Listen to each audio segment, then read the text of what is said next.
A very good day to you. I'm Hank Gross, MidHudsonNews.com. It's Thursday, December 28th. The news today brought to you by the Galleria at Crystal Run.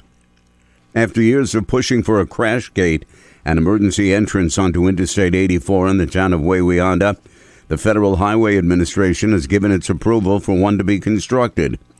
There's presently no emergency access point on the highway between the Goshen and Mountain Road exits, a more than 10-mile stretch that prevents timely emergency response.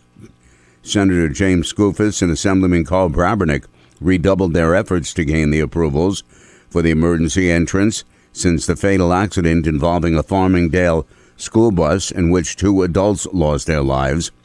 Brabernick says the crash gate will improve response time and will save lives.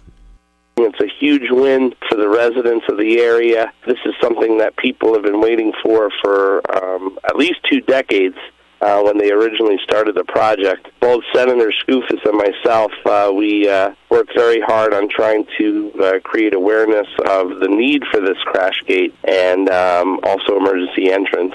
Skoufis said since the September school bus accident, it was clear there wasn't just a need, but an urgent need for the crash gate. Town Supervisor Denise Quinn said the crash gate will improve the time that first responders so critically need to get to an emergency situation on the interstate.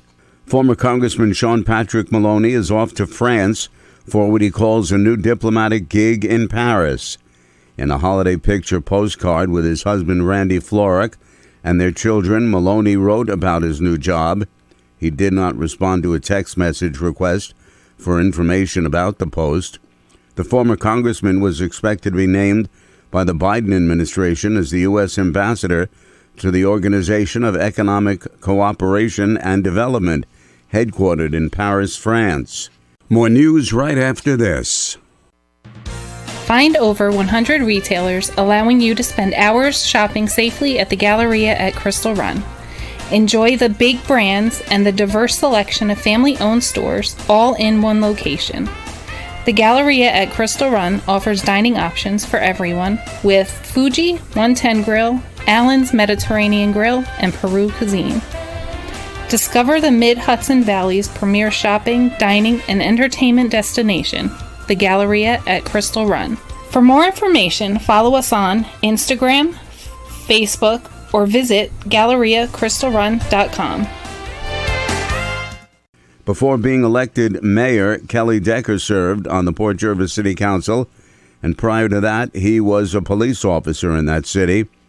Decker said reinvigorating the economy of the city, once a thriving railroad town, was a primary goal of his.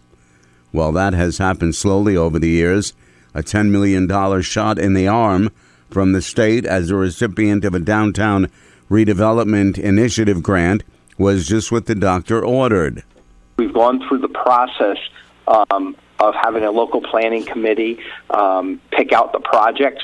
Now, that's all done. Now what has to happen is it goes to the state, and the governor around April will announce who actually got the projects.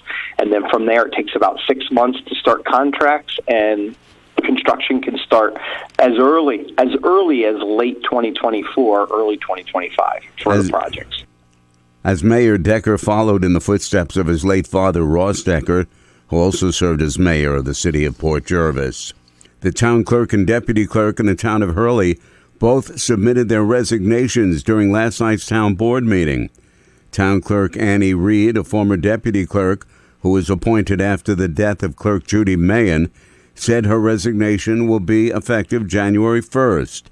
Deputy Clerk Donna Cudney, who was also appointed in June, said her last day on the job will be January 12th. Reed, who was elected to a 4-year term last month, recommended the town's other deputy clerk, Lynn Bailey, be appointed town clerk. The town board will make its appointment after the first of the year. Columbia County, with 3% unemployment in November, had the lowest rate of joblessness in the greater Hudson Valley, while its sister county across the Hudson River on the west side had a higher rate at 4% in Greene County. All other counties fell below the 4% level of joblessness, although they all experienced rates higher than November 2022. In Orange County, unemployment was at 3.6%, Sullivan County at 3.5%, Ulster County at 3.5% as well. Warwicktown police are continuing their investigation into a man's body found in a drainage ditch on Tuesday. The victim, believed to be in his mid-30s, was found partially submerged in the ditch along County Route 1. Police Chief John Rader said an autopsy was conducted yesterday by the Orange County Medical Examiner's Office with the exact cause of death undetermined, pending toxicology results. The chief said there were no signs of trauma that would have indicated that the man was struck by a vehicle. The chief said there's nothing suspicious about the death at this time. I'm Hank Gross, MidHudsonNews.com.